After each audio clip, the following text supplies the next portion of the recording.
Hello student, जिज्ञासा coaching centre के YouTube channel में आपका स्वागत है। टेस्ट सीरीज का दूसरा दिन आज आप लोग के सामने उपस्थित हुए हैं।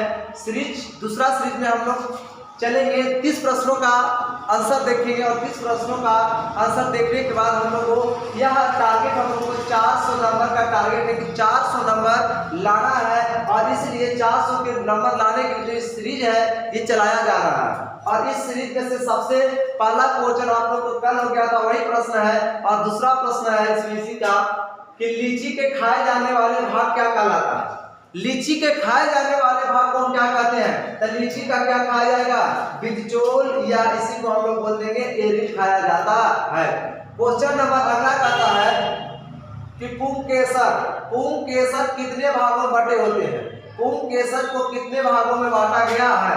तो पुंकेसर जो हमारा है ये पुंकेसर को कितने भागों में बांटा गया है? तो पुंकेसर को ऐसे तो हम लोग मुख्य रूप से 2 ही भागों में बांटते हैं, लेकिन इसे 3 भाग भी करते हैं। योजी, और ये हो जाता है ये ऊपर वाले परागकोश योजी, और ये होता है तंतु या पतंतु, इसी को बोलते हैं। तब फिलामेंट, ये होता है कनेक्टिव, ये हमारा होता है एंथर।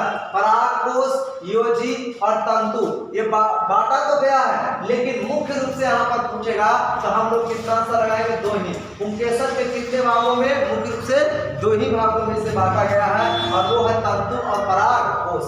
तंतु और परागकोश। क्वेश्चन नंबर 4 का करना है सरटोली कोशिकाएं पाई जाती है। सरटोली कोशिका, चलिए जवाब दीजिए इसका। सरटोली कोशिका किसमें पाई जाती है? इस प्रश्न का जवाब आप लोग बोलिए। सरटोली कोशिकाएं पाई जाती है। तो सरटोली कोशिका जो है ये कहाँ पाई जाती है? तो सरटोली कोशिका वृषण में पाया जाता है। ऑप्शन नंबर ए इसका सही जवाब है। चलिए अगला प्रश्न को हम आते हैं। अगला प्रश्न का कहता है कि किस हार्मोन द्वारा अंडोत्सर्ग नियंत्रित होता है? अंडे को त्यागने की प्रक्रिया को अंडोत्सर्ग कहते हैं। अंडे को त्यागने की प्रक्रिया को अंडोत्सर्ग कहते हैं। और अंडोत्सर्ग एक ऐसी प्रक्रिया है जिसके कारण कहीं न कहीं इस और कोशिकाएं अंडाणु का अंडाशय से बाहर आने की प्रक्रिया है, जिसमें बहुत सारे अंडाणु प्रथम पुटक, द्वितीय पुटक, तृतीय पुटक करके ग्राफ्य पुटक से अंडाणु बाहर आते हैं। इसी प्रक्रिया को अंडोत्सर्ग कहते हैं। लेकिन कहना कि अंडोत्सर्ग की प्रक्रिया के द्वारा कौन से हार्मोन से स्रावित होता है? अंडोत्सर्ग की प्रक्रिया के लिए FSH और LH, लुटेनाइजिंग हार्मोन और FSH हार्मोन, ये 2 हार्मोन अंडोत्सर्ग की प्रक्रिया के लिए उत्तरदायी है। इसलिए ऑप्शन नंबर डी इस प्रश्न का सही जवाब है। क्वेश्चन नंबर 6 का कहना है कि कार्पस लुटियम के द्वारा स्रावित होने वाला हार्मोन, कार्पस लुटियम द्वारा स्रावित होने वाला हार्मोन का नाम बताना है कि कौन सा हार्मोन कार्पस लुटियम द्वारा स्रावित होता है? तो कार्पस लुटियम द्वारा प्रोजेस्टेरोन स्रावित होता है। प्रोजेस्टेरोन कार्पस लुटियम द्वारा स्रावित होने वाला हार्मोन प्रोजेस्टेरोन।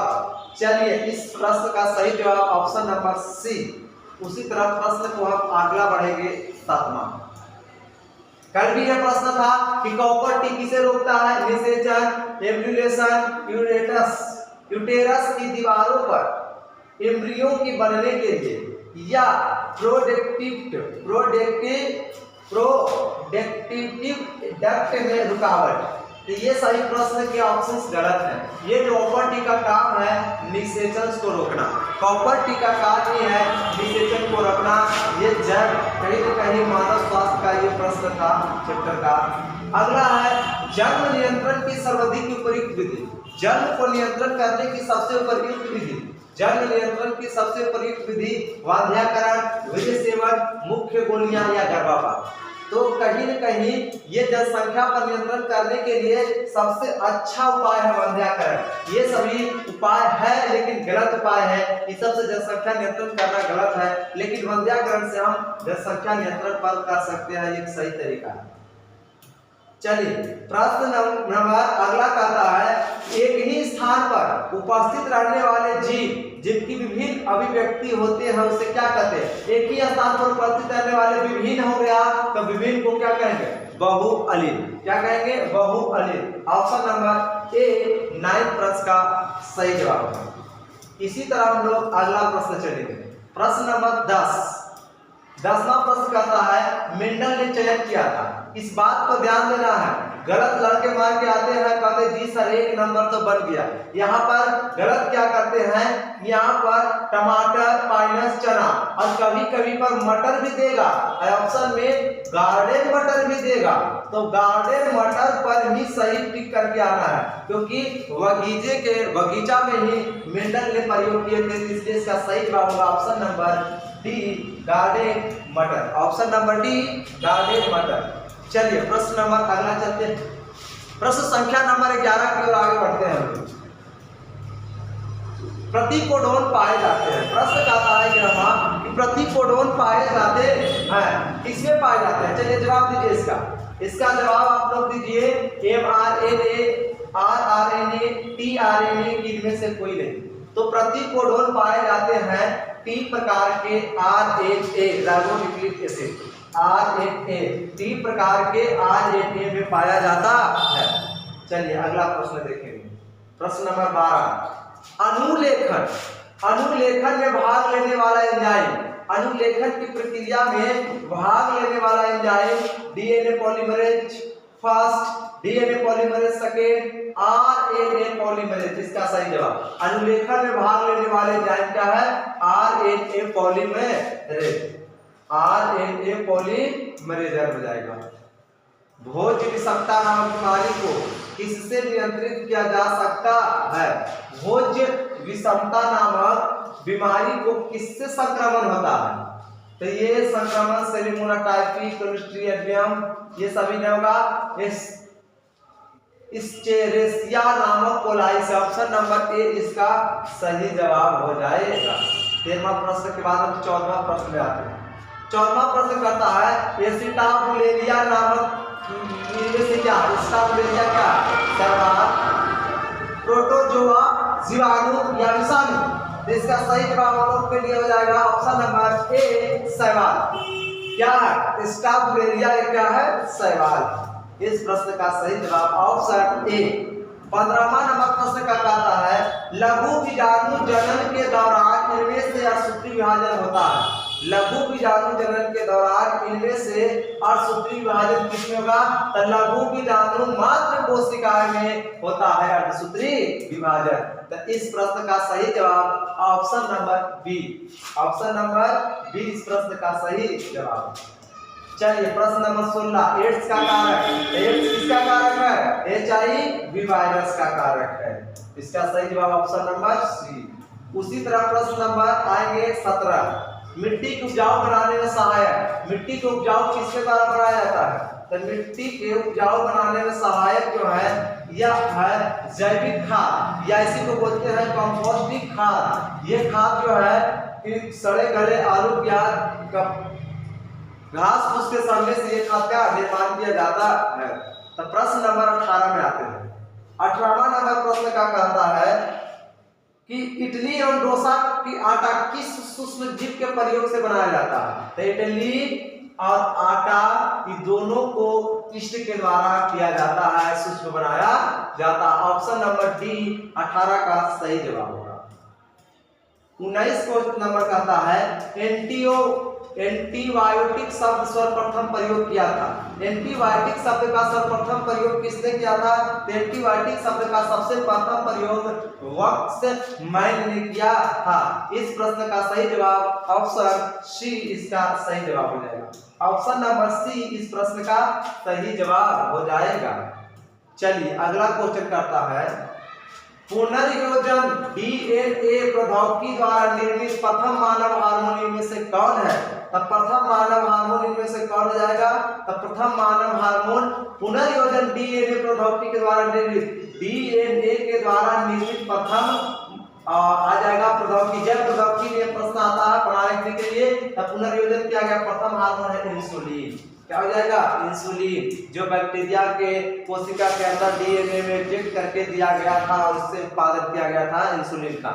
पीसीआर से जांच किया जाता है, पीसीआर से किसका जांच किया जाता है? तो पीसीआर से एचआईवी का जांच किया जाता है। एचआईवी का जांच पीसीआर से किया जाता है। कैसे का प्रश्न एक सही जवाब हो जाएगा। चलिए इसी तरह 22 नंबर प्रश्न आएंगे। टीआई प्लाज्मिड पाया जाता है। टीआई प्लाज्मिड किसमें पाया जाता है? तो इसका सही जवाब होगा एग्रोबैक्टीरियम, एग्रोबैक्टीरियम टिमिनोफेसियस में पाया जाता है। इस प्रश्न का सही जवाब ऑप्शन नंबर ए। चलिए 23वां नंबर प्रश्न बहुत ही आसान और अच्छा प्रश्न है। डाली नामक भेड़ एक क्लोन था। इसके लिए दांत कोशिकाएं क्या थी? इसके लिए दांत कोशिकाएं क्या थी? इसकी डाली नामक भेड़ के लिए क्लोन के लिए दांत कोशिकाएं थी जीभ। ऑप्शन नंबर सी इस प्रश्न का सही जवाब हो जाएगा। चलिए अगला प्रश्न की ओर बढ़ते हैं। प्रश्न नंबर 24, इनमें से कौन सा पौधा जलोदवृद्धि है? तो जलोदवृद्धि पौधा क्या हो जाएगा? सिंघाड़ा भी है जल में, सिंघाड़ा भी कहाँ है? जल का पौधा। कमल भी, कुमुदनी की। ऑप्शन नंबर डी इसका सही जवाब है, क्योंकि यह सभी प्रश्न का आंसर दिया गया सही है।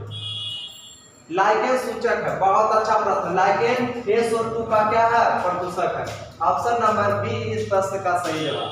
26 का था हवा के वेग में, हवा के वेग को किस यंत्र के द्वारा मापा जाता है? एनीमोमीटर। हवा को किससे मापा जाता है? एनीमोमीटर। एनीमोमीटर हवा के वेग को मापा जाता है। 27वां नंबर प्रश्न कहता है निम्नलिखित में से कौन ग्रीन हाउस गैस है? तो ग्रीन हाउस गैस इसमें से क्या है? सभी। ये हो जाएगा मीथेन CH4, ये CH4 और कार्बन डाइऑक्साइड और CFC, तीनों के तीनों ग्रीन हाउस गैसेस हैं। उपयुक्त में से सभी। ऑप्शन नंबर डी इस प्रश्न का सही जवाब है। डोडो क्या है? डोडो एक क्या है? तो डोडो एक प्राणी है जो क्या हो गई है? यह विलुप्त हो गई है। डोडो एक विलुप्त प्राणी है। ऑप्शन नंबर ए सही जवाब। चलिए प्रश्न नंबर 29 कहता है कान्हा राष्ट्रीय उद्यान कहाँ है? कान्हा राष्ट्रीय उद्यान प्रसिद्ध किसके लिए है? तो कान्हा राष्ट्रीय उद्यान बाघों के लिए मध्य प्रदेश में स्थित राष्ट्रीय उद्यान है। भूमंडल का सबसे बड़ा जैव विविधता वाला क्षेत्र, तो भूमंडल का सबसे बड़ा जैव विविधता वाला क्षेत्र अमेजन का वर्षावन। ऑप्शन नंबर सी इस प्रश्न का सही जवाब है। तो इस तरह आज भी हम लोगों ने 30 प्रश्न का सीरीज को पूर्ति किए हैं। ऐसे ही अगला सीरीज हम लोग लगातार चलते रहेंगे। लगभग 1000 प्रश्नों को हम कर लेंगे, तब हम आगे इसको देखा जाएगा कि क्या तैयारी हम लोगों के साथ तुम लोगों के साथ हो पाया है। तो ये हमारा आज का सीरीज था। तो सभी स्टूडेंटों को thank you all of you.